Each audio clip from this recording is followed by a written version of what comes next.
And we are live. This is the Wrap It Up on Blast Raps post-game show. As always, my name is Sheldon Alexander. Thank you guys for tuning in once again. As we are here to discuss your Toronto Raptors. This is the only live and interactive Toronto Raptors post-game show. Thank you for tuning in. As always, you can find me live streaming after every Toronto Raptor game on Twitter at Shell Alexander. You can also find me streaming live on Instagram at Sheldon Alexander. Bunch of different places you can find us. That includes, of course, YouTube, where we got the chat up and running, sending in your comments and questions. I see the people already filtering in on YouTube, and you know what? I appreciate that. We also have a stream up on Twitch, in which you can find at On Blast Podcast. That is the Twitch channel. And again, wherever you decide to listen to this pod, send in your comments and questions live, because this is the only live and interactive Toronto Raptors post-game show there is. And we do this after every game. Again, my name is Sheldon Alexander. Really appreciate you guys tuning in, because as I've been saying throughout this tough run of Raptors basketball, I know who I'm speaking to right now. I'm speaking to the diehard Raptor fans that care about their team, that want to vent, that want to have a place where they can have their voices heard and speak with like-minded fans. And I accept that role. I appreciate that role through the tough times and the good times. We're here to discuss Raptors basketball. And the Raptors fall in this game. And I know there's going to be a lot of things that people want to talk about, because obviously this was a Norm game, and Norm playing against his former team very soon after the trade. As we remember, the trade deadline was just this past Thursday. Norman Powell obviously traded to the Portland Trail Blazers in exchange for Gary Trent Jr. and Rodney Hood. And in this game, the Norm return game, I mean, it started off with Norm lining up on the wrong side of the court. Got to be honest, I can't really blame him for that. It's been a long time that he's been on the same side as Pascal and Freddie, right? Like, it's been a while. Force of habit. I get it. I understand it. Now, the Raptors lose this game 122 to 117. Raps have now lost 13 of 15 overall. CJ McCollum with 23 points.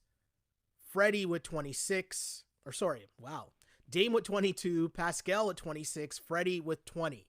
Now, this game, we're going to go through the game. As always, what we do on this pod, I'll kind of go through, give my thoughts of what happened on the game, and then I get to the comments quickly to hear about what you guys have to say, what the fan base is feeling like, take a pulse, let's say, of what's going on in the Raptors fan base, because I feel like the Norm stuff, it was interesting. It was interesting, because the Norm stuff and seeing people's reaction to the Norm stuff was interesting to me, because I felt like, oh, is this not working? I don't know if this is working or not. I felt like the Norm stuff was interesting to me, because the way that people were viewing Norman Powell, especially the way that Raptor fans were viewing Norman Powell, I thought it was interesting because there's two ways you can look at it. One, Norm is a great story in terms of a second-round pick. He grinded his way through the G League, grinded his way on the Raptors bench, got himself a second contract, and, put himself in a great position right now to where this summer he's about to get paid. The flip side of that, for the people, the diehards who are really taking it in, who are along for the whole ride, Norm's an interesting character because he was wildly inconsistent while he was on the team. He had some great moments. Playoff Powell, I know it's become kind of like a running gag or a joke or, a caricature of what really happened early on. And he had some major moments. We've seen that Indiana Pacers dunk numerous times now, but my guy came off the bench in his rookie year and swung that playoff series. The Raps were about to lose game 5 at home, and Norm really gave them a spark. And obviously we know the call by now. Norm dunks it from the dotted line.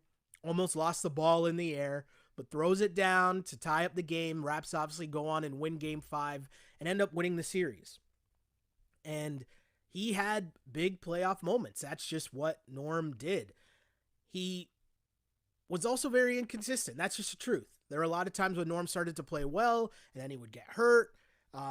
And that was just kind of the roller coaster ride of Norman Powell. And the one thing you got to remember about the Raptors and their relationship with Norm, remember when Norm was struggling, he was very inconsistent. The Raptors gave him that deal. And then a lot of people who follow the team might have felt as if the Raptors regretted that soon after, because Norm wasn't really playing well right after the deal, and then he kept getting hurt. So now you have the situation where he was doing really well last year, and then he got hurt again. And then he came back, he was doing all right, and then the bubble came, and he was okay in the bubble. He was okay. But he wasn't, the Norm that we just saw for the past 2 months, which is what makes it so interesting, because I think the truth lies in how many people, Raptors included, right? People involved with the Raptors, people who cover the team, how many people gave the impression that, well, I mean, maybe the Raptors should keep Norm. Maybe they should pay Norm. You didn't really hear that opinion that much. And so what does that tell you? Right? Think about it. So it was cool to see Norm back. And the thing that hit me, I think Brad Fay said it in the pregame show, Norm was the 5th member of the Raptors championship squad. Like key members, right? Like rotation players to not be on the team anymore. And when he said that, I was taken aback because I was like, oh, don't remind me, right? It just seems like we're getting further and further away from that championship team, and I still want to feel the championship vibes, you know what I'm saying? But this team is not that team. As mentioned, the Raptors have lost 13 of 15 games, and they're just struggling. They're struggling right now. And this from Josh Lewenberg. The Raptors fall to 7-19 in games within 5 points or less in the final 5 minutes. The NBA's second worst, quote, clutch record this season. Second to the Detroit Pistons, who are 4-19. Now, the Blazers improved to 21-7 in clutch games, which is the second best record in the NBA. And I'm going to use this opportunity to use the Blazers as an example. Because a lot of what we talked about, even going back to last year's Raptors team, and we're seeing it so much more with this year's Raptors team, a theme that I've loved to say over and over again. What do you do in winning time?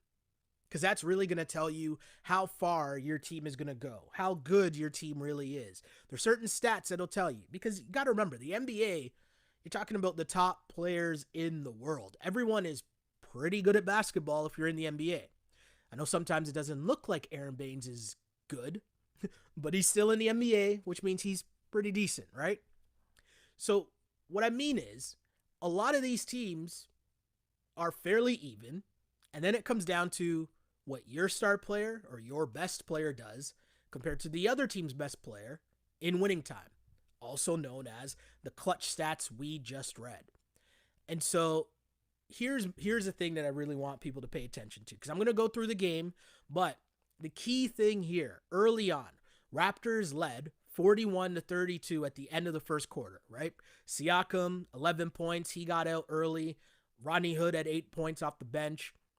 The thing I want to point out, though, Dame Lillard had 9 assists on the Blazers' 11 field goals. Now, why is that important? Well, we all know about Dame time. Dame time is real. If you watch the NBA, and one of my favorite things, late night NBA, is flicking around, seeing what teams are on. And obviously, you're going to get the Lakers, you're going to get the Clippers, you're going to get Steph and the Warriors. But I love flicking around and stumbling upon Dame time, which is, I mean, the Blazers might be making some crazy, furious comeback, and Dame is just cooking. It's very fun. Now, 9 assists on their first 11 field goals. That is showing that my guy comes out and he's feeling out the game. He's just keeping it close. There's no panic. They're down by double digits for a lot of this game. No panic at all. He's getting everyone else involved. He's letting everyone else get buckets. And they're just keeping the game close. All 5 starters for the Blazers in double digits. And then you go to their bench. You had Jones Jr. and Cantor also in double digits. 7 players in double digits. And then the other 2 guys that played, Simmons had 7, Melo had 8. That is a fairly balanced scoring attack. And Dame finishes with 11 assists, meaning he only had 2 assists after the first quarter, but my guy was busy getting buckets. figuring out ways to get points on the board and then buying time for him and CJ to just take over late. And that's just a sign of good teams versus better teams, or great teams, or good teams versus middle of the road teams. What do you do in winning time? And Dame Lillard did the job in this game, but more so he might have been outdone by CJ, which if you go back to the start of this season to where Portland was off to a great start, it was CJ McCollum that was leading the team in scoring before he went down. A lot of buzz in Portland about CJ making the All-Star game before he got hurt. So you look at this and you think, okay, well, they got a bunch of players on their team, pretty solid team. They add Norman Powell. Norm is, obviously going to be their third scorer. But you look at the rest of their team and how that team plays. Nurkic, you can tell, is working his way back into game shape. But you know what he's capable of. Covington is a great glue guy. Covington is in that mold of like a PJ Tucker or Trevor Ariza, Jay Crowder. Those like gamer type 3-and-D guys. They play hard defense and they shoot the open three, and it's energy. And you can put them to guard the other team's perimeter, stars or shooters or whatever. They have a nice team out in Portland. But this game, because the Raptors at the half were up 74-68. Pascal had 15, OG with 16, and then the third quarter is where this game flipped. And it flipped in the third quarter, and even into the fourth, it was still, what do you do in winning time? Because the Raptors, to their credit, Portland came out, Portland took the lead, but the Raptors fought back to the very end. But let's dive into this third quarter, right? Because the Raptors with 74 first half points. That's crazy. 74 first half points for the Toronto Raptors. The problem is they only had 10 in the third quarter. And while they had 10 points in the third quarter, things got going for the Blazers. To start, first off, 10-0 run. Covington was just making plays. He was all over the place, getting the loose balls. He was on the glass. He was diving on the floor. And while that's giving extra possessions that you don't want to give a guy like Dame Lillard. Because while his shot wasn't on tonight, his shots were very timely, the ones that he did hit. Namely, when this run started for the Blazers. Because Dame hits a deep, deep, deep three. And then Norm comes up with the steal as he blows up one of the Raptors' plays, which obviously Norm knows all their plays. And Norm gets a dunk on a breakaway. Then you have Dame driving right to the cup. You have then the Blazers were up 3. All of a sudden, Raptors couldn't buy a bucket. Freddie was missing deep threes. Freddie was driving, trying to get buckets in the lane, getting his shot blocked. To start that quarter, the Raptors were 3 of 19. 3 of 19 to start that quarter. And they started it 0 of 11 from 3. That is not going to cut it. Overall, they shot 18% in that third quarter. Blazers were on a 14-0 run while the Raps went 5.5 minutes without scoring. That flipped the whole game. And the run just continued into the start of the fourth. That run ended up, I stopped counting it at 21-5. Melo had that mid-range game cooking. And by that point, everyone's feeling good. Derrick Jones Jr.'s hitting threes. And they were up. The Blazers extended that lead all the way up to 11 with 8 minutes left. And the Raps, got to give them credit because this team doesn't give up. They're going to play hard. They're going to make it close. And then it comes down to, again, winning time. How do you execute late? How do you execute down the stretch when you need buckets? And one of my group texts, one of my boys, Jerome, always brings up Fred VanVleet and how nobody says anything when Fred VanVleet has a bad game because everyone loves Freddie. If Pascal has a bad game, you're going to hear about it. We're going to talk about it. There's going to be some Pascal slander online. Rarely ever does anyone say something when Freddie plays poorly, though, right? And Freddie was having a tough night. But then what happens in winning time? Freddie starts making plays. Keys an 8-0 run, hits a huge 3 to cut the lead to 1. And the Raps have the Blazers on the ropes. But what happens? Again, what do you do in winning time? And normally it's Dame time. But now he's got his own Robin, who sometimes can play the role as Batman. If you're watching CJ McCollum, and heck, in the first game the Raptors lost to the Blazers this season, if you remember, CJ had that mid-range cook-in to ice the game against the Raptors in their first meeting this season. It was much of the same this time around. CJ McCollum ended that Raptors 8-0 run with the mid-range. Then, they work off the screen. CJ drives to the cup. That extends the lead back. And to ice it, CJ McCollum has Boucher on an island. And he waves everyone off, give me the clear out. And he hit Boucher with the cross. And this is a tough spot for Boucher to be in, right? Like, Boucher's ready. Boucher's a solid defender. Boucher is one of the better big guys to be able to get out on the perimeter and try to guard someone. The problem is, CJ McCollum is one of those clutch dudes that just gets buckets in crunch time. And he is the reason why, sometimes those stats and people saying that mid-range game is dead. It's why sometimes I think people need to watch more basketball and do less math equations. Because how do you stop CJ McCollum in that mid-range game? You're not stopping him. You're just hoping that he's going to miss a shot. That's what it comes down to. The mid-range is so silky smooth and nice, and in crunch time, it's either going to be Dame or CJ hunting a matchup and getting buckets. And that's what happened here. CJ hunts down Chris Boucher, gets the clear out, hits him with the hezzy, hits him with the crossover, drives the lane, gets the floater, the soft bounce, the soft touch, and then just hits a shimmy, Harlem Shake, I don't know what you want to call it, right in front of the Raptors bench. He had 7 straight points for Portland, 10 overall in the fourth quarter, and that was the ball game. What do you do in winning time? That's what it comes down to. And there's some things here, and I'm not saying this is Pascal slander. Pascal had a really good game, 26 points. He had 8 rebounds, 2 assists, 8 of 16 from the floor. But what do you do in winning time? That's really what basketball comes down to. Kenny Smith says this all the time. Keep the game close, and then at the end, it's my best player versus your best player. Who's going to make the most plays? And that's what did the Raptors in this game. And I didn't mention Kyle Lowry didn't play in this game, which obviously is a huge deal because you would like to have your full team against one of the better teams in the league, especially a guard-driven team like Dame and CJ. But Kyle wasn't there. Raptors, made some plays to make it close late, but really, when they were outscored 23-10 in that third quarter, that really flipped the game. Because Raps come back and they win that fourth quarter 33-31, but too much of a deficit, too big of a deficit to overcome in that third quarter. Raptors lose 122-117. Raptors, again, losers of 13 of their last 15 games. Tough go there.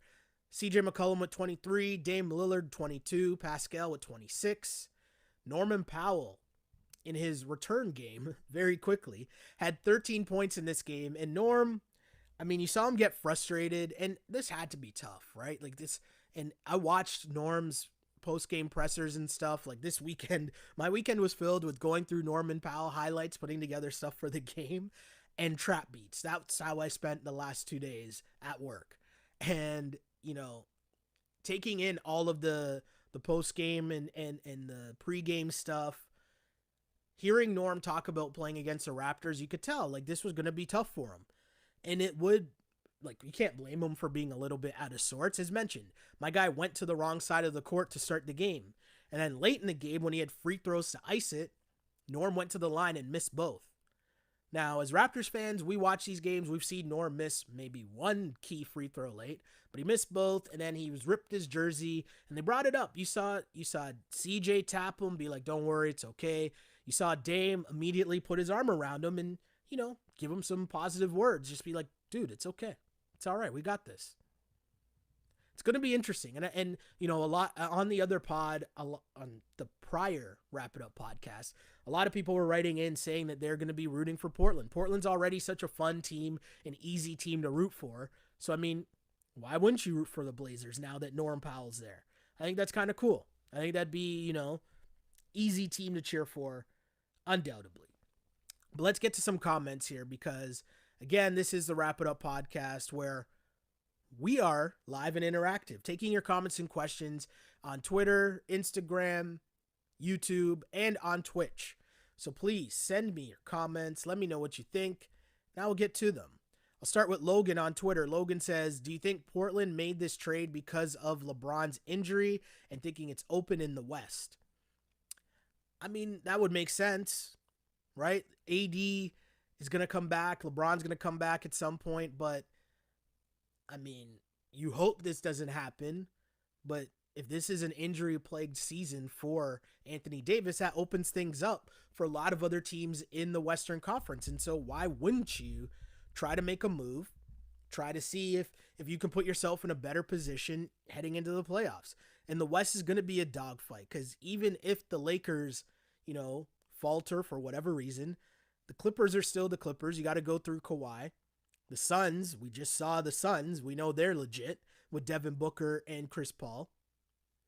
Utah has had a great season. They've been leading the entire NBA for the majority of the season. So there are just some serious teams out west that are going to be tough outs regardless. And Portland is one of those teams. So you add Norman Powell, and I'd say one thing I'll say about this trade, the best player in the deal is Norman Powell, right? Like Norm is better than Rodney Hood and Gary Trent Jr. But I don't think he's that much better than both of those guys. But if you're Portland, you can plug Norm in, and Norm has shown that he is a starter in the NBA. And you think that if you make it easier for Norm because you're playing alongside Dame and CJ instead of playing, you know what I mean? Like you're just going to get a lot more open shots because so much attention is always going to be focused on Dame and CJ. You might want to see where Norm's going to go, what Norm's going to do in this playoff run. And if you like it, hey, you re-sign him, you put him beside those guys going forward. And if not, he's a really good rental. So I like the move for Portland. And I also, as mentioned on the prior pod, I like the move for the Raps as well. Keep things going here, and we will head to YouTube. The YouTube chat is on fuego right now, by the way, as it always is. So if you want to get some more comments there, please do not hesitate to go over to YouTube and just go to Sheldon Alexander or type in On Blast Podcast. We'll get you to the link right away. Glow Girl Smile says, nice to see Norm. Wish he could have given him the proper thank you video at Scotiabank. The hashtag thanks Norm Powell was trending. Hey, we know how big the Raptors fan base is. And so it's no surprise that with an initiative like that, the hashtag thank you Norm Powell or thanks Norm Powell was trending. That's pretty cool. Norm, in his interview on the pregame show, he did an interview with Danielle, and he was talking about, obviously he has love for Toronto and he always will. And he's definitely going to spend some time in the offseason in Toronto for sure. And it's like, of course. It's one of those, like, if you know type things. Those Toronto summers are lit. Of course you're going to remember those. And if you're Norm Powell, you're going to take advantage of being on the Raptors championship team in the summer, right? I don't know.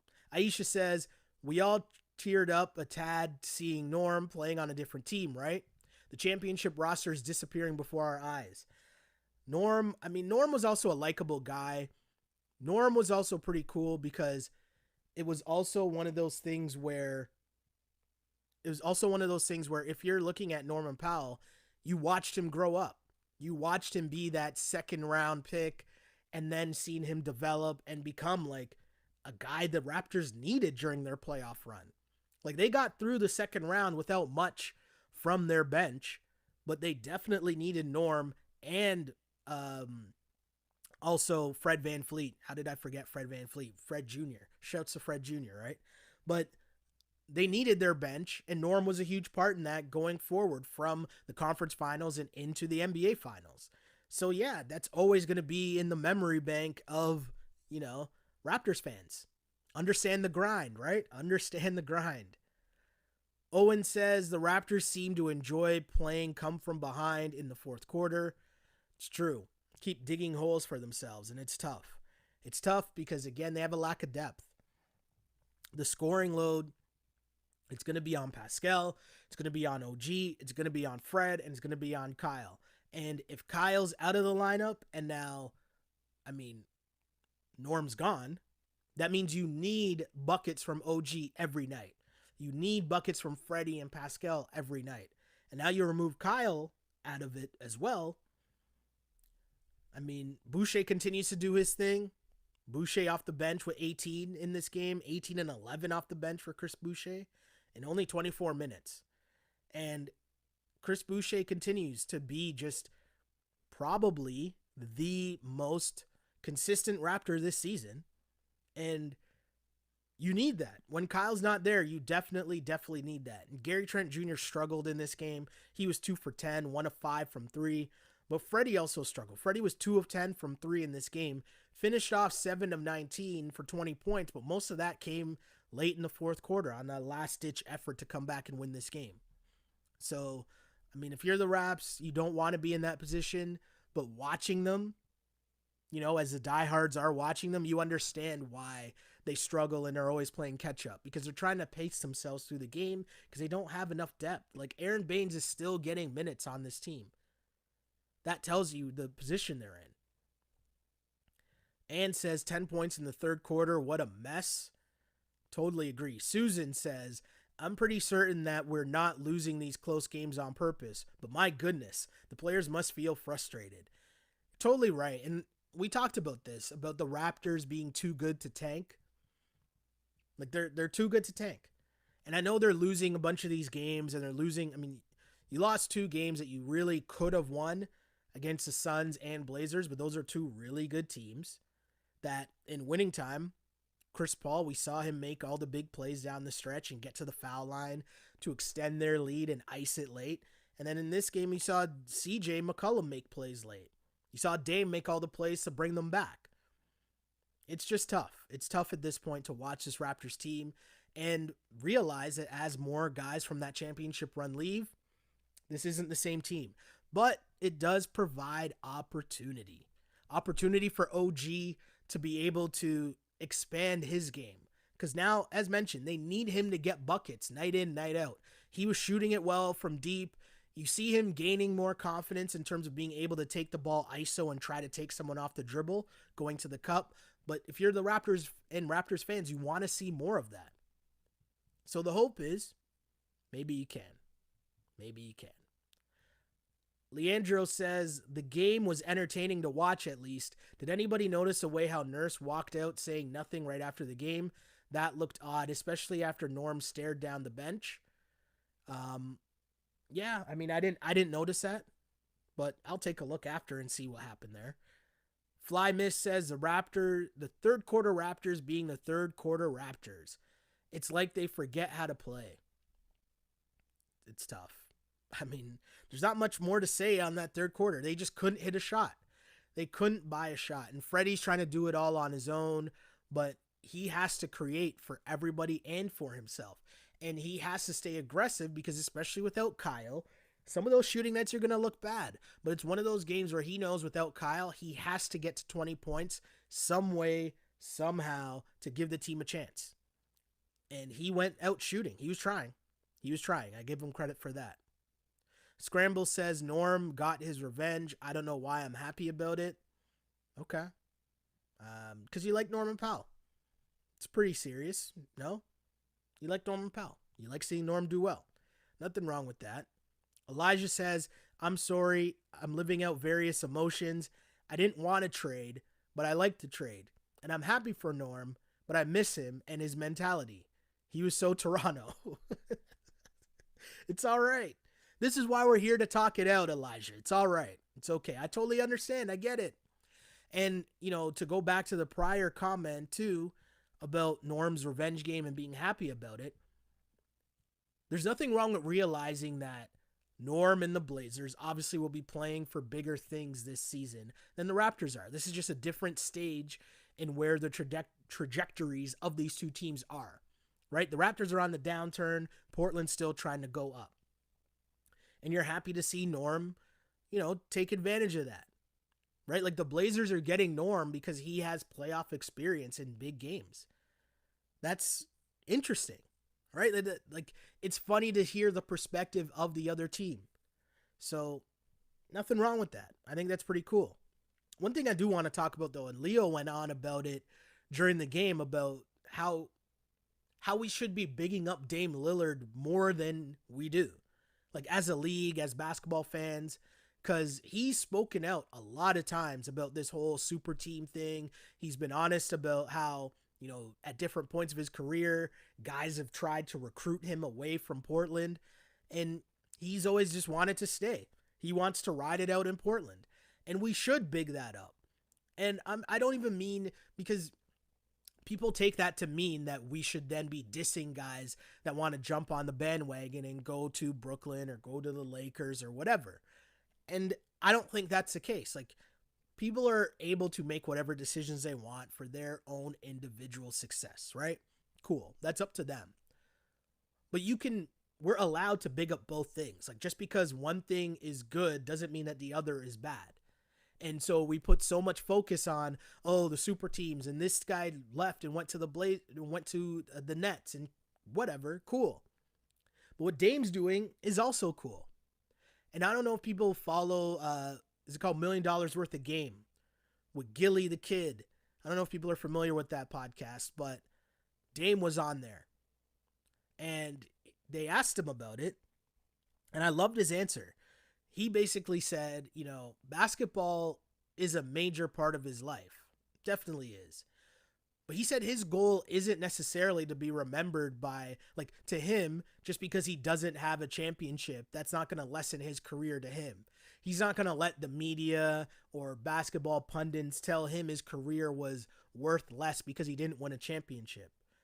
And he went on to say that he does so much else in his life, whether, being able to take care of his family, being able to get jobs for his family, being able to put his peoples in better positions, being able to do so much charity work in both Portland and in Oakland, where he's from. Like, he's gotten such a great opportunity to do so many blessed things in his life.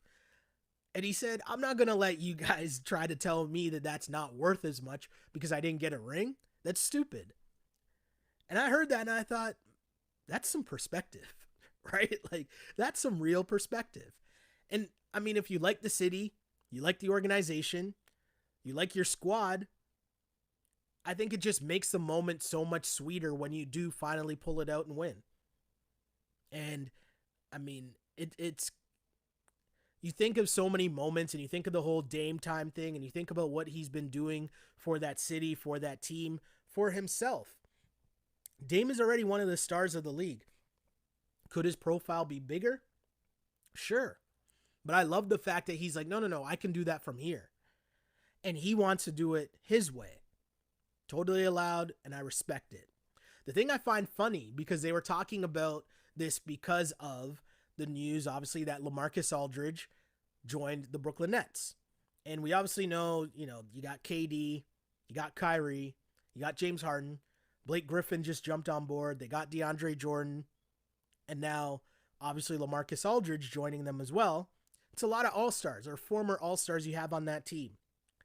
And that led to the whole Dame Lillard discussion. And I found that interesting because we forget now, but if you think about it, it's hilarious that LaMarcus Aldridge was in Portland with Dame Lillard when Dame was a rookie. Dame's first few years in the league. And you could tell Dame was going to be good. And Aldridge, as the story goes, didn't really like that. He mentioned things like, noticing Dame would be on more billboards than he was. And he didn't like that. He thought he was the star. He wanted to go somewhere else and be the star. And he left Dame Lillard and went to San Antonio. And you can argue, very successfully, that he would have been better off staying in Portland. Right? They would have been better served if he just stayed in Portland, and they would have rode it out, because Portland's been doing better since LaMarcus Aldridge left than the Spurs did with LaMarcus Aldridge. And now you have a couple years later where he's leaving the Spurs to now go jump on the bandwagon in Brooklyn while Dame is still doing Dame things. I think that's just funny. I think it's funny. The grass isn't always greener, right? That's the lesson there, I guess. I don't know. I found that interesting. So I thought I'd share some thoughts there too. Let me get to some more comments though. Elijah says, "Oh my God, talking about Aaron Baines, that dunk was nasty he had. I spit out my water watching that." I was surprised, and you could tell Norm was surprised, right? Norm was like, "Where did that come from?" I thought that was pretty funny. Fly Miss says, "Raptors aren't serious this year. I knew from when they seen us struggling with the center position and chose to do nothing about it." Yeah, I mean, it is weird, and there could be some guys on the buyout market. When I saw Georgie Dang sign with the Spurs, I was like, the Raptors could have used him. Why did he go to the Spurs? I wonder if the Raptors were in on that. I wonder if the Raptors are in on anyone in the buyout market. I wonder. I wonder. As Aaron Baines continues to start off games by shooting threes. Like, why does Baines shoot 1 3 in the first quarter? I don't know, much less 2. But that's where we are. That's where we are. I wonder, does someone tell him, like, don't shoot threes? Because it's not even that he's missing. It's that his shot looks so ugly. Like, why are you shooting that 3? I don't get it. I really don't get it. Ali says, "Get the bag, Norm. That third quarter killed us and offense was laboring." Aisha says, "Hood will be a great bench player." I think so too. He's kind of one of those heat check type guys that can come off the bench. I think that he can do some stuff for the Raps for sure. T. Raptors. Raptors love to play your turn, my turn offense if the other team hits a 3. It's like we have to hit a logo 3 or just a regular 3 to answer. Yeah, I don't know. I agree with you. Sometimes it's like you live by the 3, you die by the 3. Basically with the Raptors, if they hit a 3 or if they're hitting their 3s, they win. Right? Like that was their victory against Denver. They were just on fire from 3. That game was over. It's tough. But it's tough to bank on that night in and night out, especially against good teams. That's why the mid-range game in crunch time. More comments though. Game time, Dame time is very fun to watch. Portland in the bubble was fire. They fought hard to get that 8th seed. And last year, the triple OT with Denver in the playoffs, crazy. K2's Garnett. CJ's too nasty, though. Basically scores all the Blazers' buckets in the clutch. It's super interesting to watch. Ann says they moved Derek Jones out of the starting lineup for Norm. DJ was a difference maker because he had something to prove. I found that interesting too. But you can see it just adding depth to their team. So that's also a good look. And, Norm was doing really well as a starter as of late, so maybe they'll see how well he'll do there. But there's the option to switch back and have Norm come off the bench and see what he can do. Maybe lead that bench unit. Who knows? Options, right? Options. Hardjap says Raptors aren't defending like they used to. Covington showed more hustle than the entire team in the third. Agreed, it wasn't a good look for the Raptors on the hustle game, we'll say. Other than Chris Boucher, of course, because Chris Boucher only knows one speed. More comments, though. I'll get a couple more comments before we wrap things up here, because the people got a lot to say. There's a lot of comments in here. Shouts to you guys for sure for tuning in and being a part of this, because, without you guys, couldn't do this pod. I mean it. Susan says, "I'll never forget the GoDaddy curse and Norm's worst season as a Raptor. Was glad to see him move ahead after shaking off that hex." The GoDaddy curse. I forgot about that. Does that still exist? Is there still the GoDaddy commercials? Who was the last victim of the GoDaddy curse? I remember CJ's PJs, and CJ Miles had a terrible, terrible year. But that GoDaddy curse, I remember it got JV. Man, it's tough. It's really tough. What else do we got here? Mark says, "As much as I advocated to keep Lowry, I have realized we cannot keep him after this season. While watching this Blazers game, Gary and Flynn need to play for growth. This seems like a 2-year development." It is ushering in the next phase.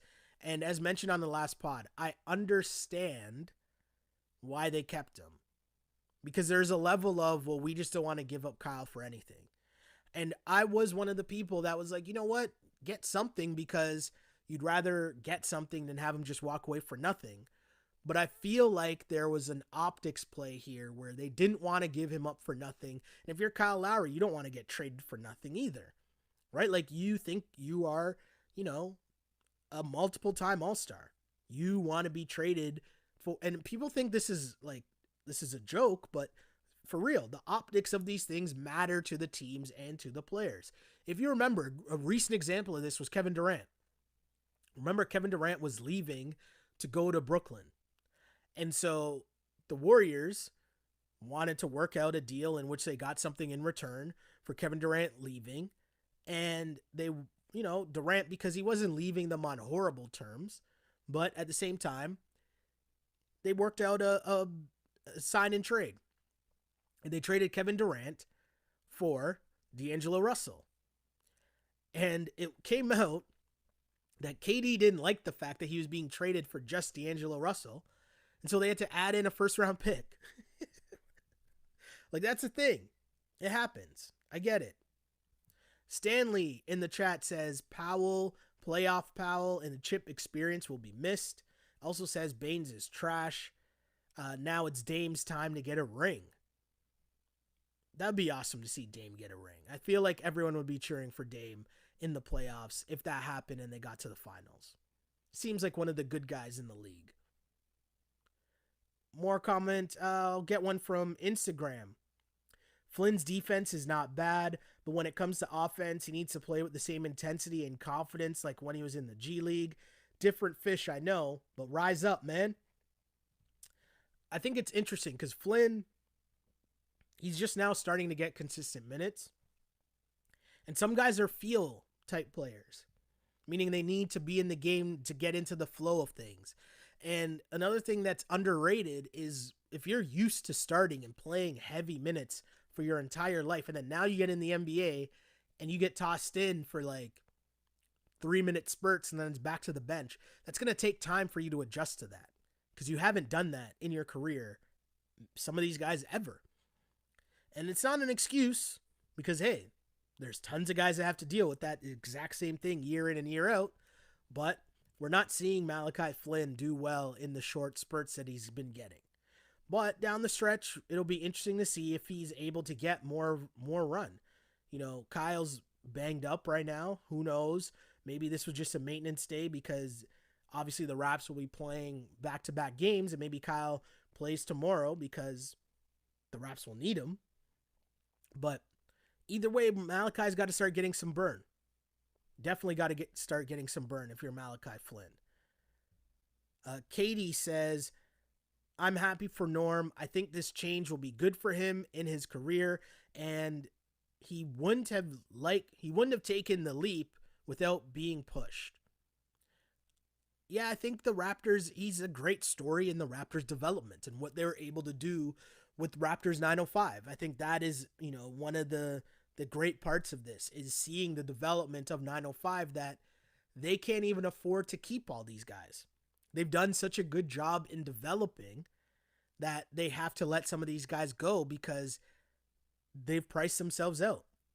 Because look at it, right? You're talking OG, you're talking Pascal, you're talking Fred, you're talking, OG wasn't a 905 guy, but he came along at the exact same time as all these guys, right? Working his way into the rotation. But Chris Boucher as well. Right now, if Chris Boucher was going into free agency this offseason as opposed to last offseason, you know how much money Chris Boucher would be earning himself right now? So, again, great job by the Raptors and their development staff in 905. And Norm just represents how good of a job they've done throughout. Percy says, I love KD, but his rings have got to be the most meaningless chips as far as competition goes for any top 5 superstar in the league. I mean, that sounds like a long conversation for another day. I'm not here to have the KD dissing, like the superstar or the superstar chip conversation. I'm not here to have that argument or debate right now. Maybe when they're playing the Nets. KD's hurt right now too, right? He hasn't played in weeks and weeks and weeks. Trust me, my fantasy team notices. But we'll have that time for those conversations for sure, as I think the Raps have a couple more games coming up against the Nets this season. And like that game, we will be here discussing, going through the Raptors, season and going through each and every game, because that's what we do here on the Wrap It Up podcast, where we discuss everything Toronto Raptors night in and night out, no matter what happens, win or loss. We're here at the exact same spot on this Wrap It Up podcast. Remember, Wrap It Up is a show. On Blast Podcast is the network. And we are streaming live on this show after each and every Toronto Raptor game.